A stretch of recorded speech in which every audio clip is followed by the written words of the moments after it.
কী কী আছে দেখো।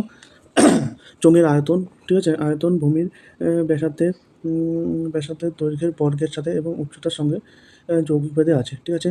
দুটি চোঙের ভূমির ব্যাসার্ধের অনুপাত 30-3 এবং উচ্চতা হচ্ছে 5:4। তাহলে আয়তনের অনুপাত তোমাদের বার করতে বলেছে। আয়তন কি আছে? ব্যাসার্ধের স্কোয়ারের সাথে বর্গের সাথে এবং উচ্চতা, ঠিক আছে, নর্মাল এইচের সাথে, ঠিক আছে, সরলরেখাতে আছে, ঠিক আছে?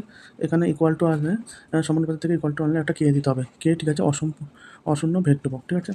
এইবার দুটি চোঙের এবার দিয়েছে, দুটি চোঙের, ঠিক আছে, ব্যাসার্ধ যথাক্রমে আমরা 2r আর 3r ধরে নিচ্ছি এবং উচ্চতা 5h আর 4h ধরে নিচ্ছি, ঠিক আছে? তাহলে আয়তন কি? প্রথমে আয়তনটা বসিয়ে দেবো। প্রথম চোঙের আয়তন আরামসে আমরা পেয়ে যাবো, ঠিক আছে? আর এর মান বসাবো 2r, আর এইচ এর মান হচ্ছে 5h, ঠিক আছে? আর দ্বিতীয় চোঙের ক্ষেত্রেও সেম জিনিস করে পেয়ে গেলাম 36 আর স্কোয়ার এইচ, ঠিক আছে? এবার চোঙ দুটির আয়তনের অনুপাত আমরা এখান থেকে বার করে নেবো, ঠিক আছে? কোনো অসুবিধা নেই। এবার দেখে নিই 14 অঙ্কটা। 14 অঙ্কটা কী আছে? 5 লাখ গ্রামের, ঠিক আছে, কৃষি সমবায় সমিতি, ঠিক আছে, ট্রাক ক্রয় করেছে। আগে সমিতি কী করতো? 2400 বিঘা জমি 25টি লাঙল দিয়ে 36 দিনে সময় লাগতো, ঠিক আছে? এখন অর্ধেক জমি কেবল ট্রাকটি দিয়ে, মানে একটি ট্রাক, কেবল ট্রাকটি মানে একটি ট্রাক দিয়ে 30 দিনে চাষ করা যায়, বুঝেছো? একটি ট্রাক কটি লাঙলের সমান কাজ করে সেটাই তোমাদের প্রয়োগ করে বার করতে হবে, ঠিক আছে? এবার লাঙলের সংখ্যা আমরা ধরে নিলাম এ, ঠিক আছে, জমি পরিমাণ বি, দিনের সংখ্যা সি, ঠিক আছে? এবার নর্মাল জিনিস, ঠিক আছে? এবার দিন সংখ্যা যদি একই থাকে, দিন সংখ্যা কোনটা? দিন সংখ্যা ধরো এটা সি, যদি একই থাকে, লাঙলের সংখ্যা বৃদ্ধি পেলে কী হবে? বৃদ্ধি হ্রাস পেলে জমির পরিমাণ বৃদ্ধি হ্রাস হবে, ঠিক আছে? তাহলে এ সঙ্গে সমানুপাতিক, ঠিক আছে? তার মানে এ সি এর সাথে ব্যস্তানুপাতিক। যদি পি অপরিবর্তিত থাকে, জমির পরিমাণ অপরিবর্তিত থাকলে লাঙলের সংখ্যা বাড়লে দিন কমবে, ঠিক আছে? নর্মাল জিনিস। তারপর তাদের সঙ্গে আমরা একটা সম্পর্ক স্থাপন করে নিলাম, কে চলে আসলো অসম্পূর্ণ ভেদ ধ্রুবক। তারপর এ এর মান বসিয়ে দিলাম, বি এর মান বসিয়ে দিলাম, সি এর মান বসিয়ে কে এর মানটা বসিয়ে নিলাম। তারপর একটা সমীকরণ বার করে নিলাম, ঠিক আছে? এখন বলেছে অর্ধেক পরিমাণ জমি, ঠিক আছে, 30 দিনে করতে পারে একটি লাঙল, একটি ট্রাক্টর। এবার ওটা যদি আমি লাঙল দিয়ে করতাম, ঠিক আছে, সেটা কটা লাঙল লাগতো? এখানে বসালেই এর মান পেয়ে যাবো, এর মান 15টি লাঙল, ঠিক আছে? তাহলে 15টি লাঙল দিয়ে ওই পরিমাণ কাজ করা যাবে। কিন্তু এখন কী করছে তারা? বর্তমানে ট্রাক্টর দিয়ে করছে। তাহলে একটি ট্রাক্টর 15টি লাঙলের সমান কাজ করে, সেটা আমরা বলে দিতে পারি, ঠিক আছে? না না বুঝলে অবশ্যই কমেন্টে তোমরা জানাবে, ঠিক আছে? এছাড়া আমি যত অঙ্ক করছি, ঠিক আছে, সব কিছু আমার চ্যানেলের প্লে লিস্টে চলে যাবে, তাহলে তোমাদের বুঝতে সুবিধা হবে, মানে আবার সার্চিং করতে সুবিধা হবে, ঠিক আছে? প্লে লিস্টে চলে যাবে প্রথমে, ঠিক আছে? এবার কী আছে? গোলকের আয়তন, ঠিক আছে? এবার গোলকের আয়তন কী বলছে? তার ব্যাসার্ধের দৈর্ঘ্যের দ্বিঘাতের সঙ্গে সরলরেখে এবং গোলকের পৃষ্ঠতলের ক্ষেত্রফল তার ব্যাসার্ধের দৈর্ঘ্যের বর্গের সঙ্গে সরলরেখে আছে। তো প্রমাণ করো গোলকের আয়তন এর বর্গ পৃষ্ঠতলের ঘনের সঙ্গে সরলরেখে আছে, ঠিক আছে? এইবার আমরা কী করলো? আয়তন ধরে নিলাম ভি, ঠিক আছে, ব্যাসার্ধ ধরে নিলাম আর, পৃষ্ঠতল ধরে নিলাম ক্ষেত্রফল এস। তাহলে প্রথমেই এই যে ত্রিঘাতের সঙ্গে বলেছে, তার ভি সমানুপাতিক আর কিউব, ঠিক আছে? এর সমানুপাতিক হচ্ছে আর স্কোয়ার, এই যে বর্গের সাথে এই যে বর্গ বলেছে, ঠিক আছে? এই হয়ে গেল।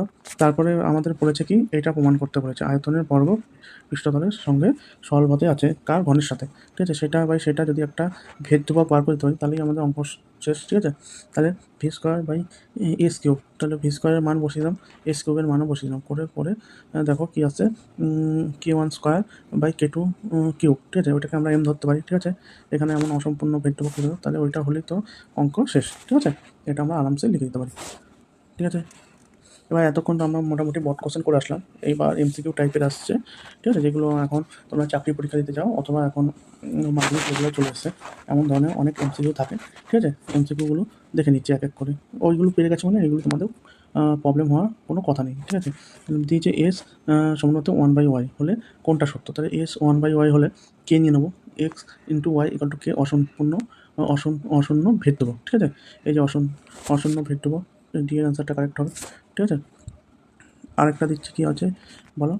এক্স সমানুপাতিক ওয়াই হলে তাহলে কোনটা এসে? এক্স সমানুপাতিক ওয়াই কে দিয়ে দেবো, ঠিক আছে? কে আসলো, ঠিক আছে?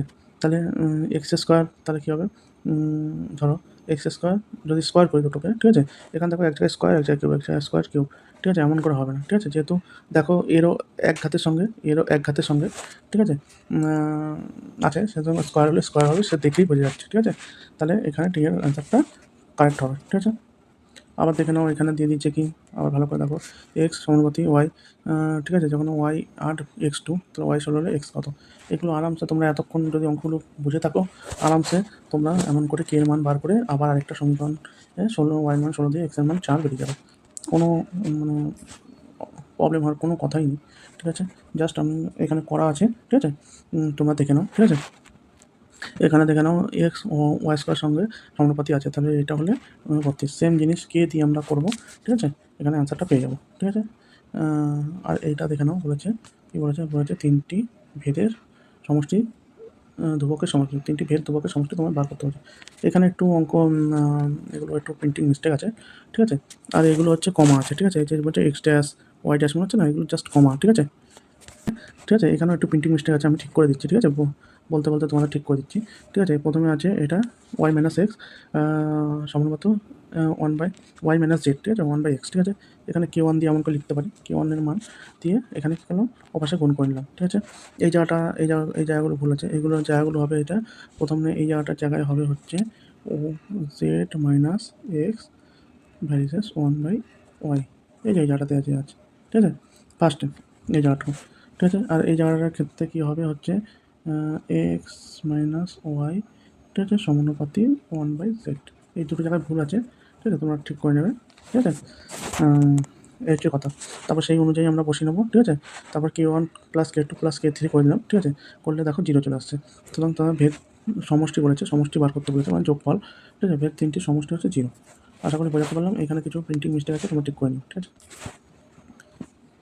এবার নিচেরটা দেখে নাও। নিচেরটা আরামসে তোমরা করে দিতে পারবে। ঠিক আছে, সত্য না মিথ্যা বলো। ঠিক আছে, কী হলে এটার গুণফল হচ্ছে অশূন্য ধ্রুবক। ঠিক আছে, এটা মিথ্যে হবে তাহলে। ঠিক আছে, এক্স ইন্টু ওয়াইটা হবে X by naught Y by X. ঠিক আছে, এই জায়গাটা দেখে নাও। এতগুলো করলে এগুলো তোমাদের জল ভাতের মতো হয়ে যাওয়ার কথা। ঠিক আছে, এখানে যৌগিক ভেদের উপপাদ্য। যৌগিক ভেদের উপপাদ্য কী?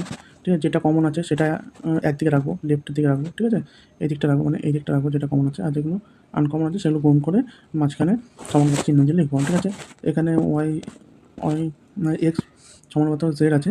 ঠিক আছে, ওয়াই সমানুপাতিক জেড আছে। ঠিক আছে, তার জেডটা এই পাশে করে নিলাম। ঠিক আছে, ডাল ভাত এখানে ভাত ডাল অমন করে ঘুরিয়ে নিলাম। ঠিক আছে, এখানে লিখলাম জেড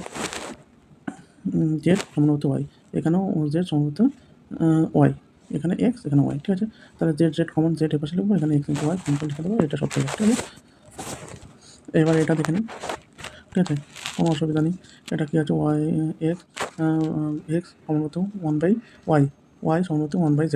তাহলে এক্স কার সাথে সমানুপাতি, এখানে কে দিয়ে লিখে দিলাম। ঠিক আছে, তাহলে এখানে ওয়াইয়ের মানটা আবার এখান থেকে নিয়ে পুট করে দিলাম। ঠিক আছে, তাহলে এখানে দেখা যাচ্ছে এক্স ওয়াইয়ের সাথে সমানুপাতি। ঠিক আছে, এখানে কী করতে হচ্ছে দেখে নাও, সমানুপাতি নর্মাল ওয়াই টু দি পাওয়ার এর সাথে হবে। ঠিক আছে, আশা করি তোমরা বুঝতে পারছো। ঠিক আছে, এখানেও দেখে নাও সেম।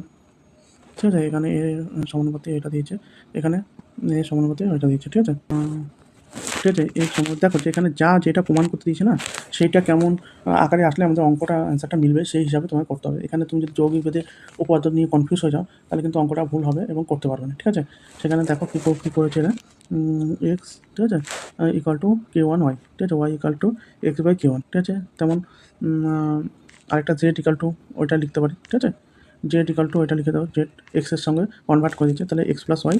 ঠিক আছে, এদের মানগুলো বসিয়ে দিলাম, এমন করে অ্যান্সারটা বেরিয়ে গেল। ঠিক আছে, এক এক জায়গায় এক একভাবে সব কিন্তু একই ওই যৌগিক ভেদ আছে বলে তুমি এক্স ইকুয়াল টু লিখে দিলে, যদি এক্স ওয়াই জাস্ট লিখে দাও ওয়াই জেড, ঠিক আছে, তখন কিন্তু অঙ্কটা নিয়ে কনফিউশন হবে। ঠিক আছে, তোমার প্রথমে দেখতে হবে আমি কী প্রমাণ করতে দিচ্ছি, সেই অনুযায়ী অঙ্কগুলো করতে হবে। ঠিক আছে, এইটা বলে দিল দেখো, এক্স সমানুপাতিক Y square, Y equal to 2a, যখন হচ্ছে এক্স তাহলে এক্স ও ওয়াইয়ের মধ্যে সম্পর্ক নির্ণয় করো। ঠিক আছে, এটা আরামসে আমরা বার করতে পারি কে ওয়াই। ঠিক আছে, এখান থেকে কে এর মান বসে দিলাম, এইখানটা একটা সম্পর্ক স্থাপন হয়ে গেল। ঠিক আছে, এই জায়গাটা দেখো বলেছে, কী বলেছে, অশূন্য ভেদ ধ্রুবক 3টির গুণফল বার করবে। তাহলে গুণফল এমন করে বার করবে, এমন আরামসে করেছি, আগে করেছি। ঠিক আছে, তারপরে এই জায়গাটা দেখো কী বলেছে, বলছে এক্স বলেছে জেডের সঙ্গে সরল বেঁধে আছে না, ব্যাস তা নির্ণয় করো। ওয়াই করবো, ওয়াইয়ের মান এখানে পুট করে দেবো, এক্স সরল বেঁধে আছে, এটা ওয়াই করলাম। ঠিক আছে, আবার এটা দেখো আরামসে। ঠিক আছে, কোনো অসুবিধা নেই। তোমরা আমি Y X equal to Y Z. ঠিক আছে, Y equal to Z X বলছে দেখাও যে জেড একটি অশূন্য ধ্রুবক। ঠিক আছে, জেড একটি অসম্পূর্ণ ধ্রুবক, অশূন্য ধ্রুবক সে। ঠিক আছে, এখানে দেখে নাও কী বলেছে, যেমনভাবে আমরা করবো। ঠিক আছে, এখানে K1 K2 দিয়ে একটা সমীকরণ হয়েছে, তখন এক্স ইন্টু ওয়াই করে দিচ্ছে। এক্স ইন্টু ওয়াই করলে ঠিক আছে কী আসবে দেখো, এখানে একটা এক্স ইন্টু ওয়াই জেডের পার্ট আসবে, জেড স্কোয়ার ইকাল টু যেটা রুট ওভার K1 K2, তাহলে জেড একটু অশূন্য ধ্রুবক। ঠিক আছে, হয়তো আমার কোন জায়গায় একটু উচ্চারণের প্রবলেম হচ্ছে, তোমরা ঠিক বুঝে নিও। ঠিক আছে,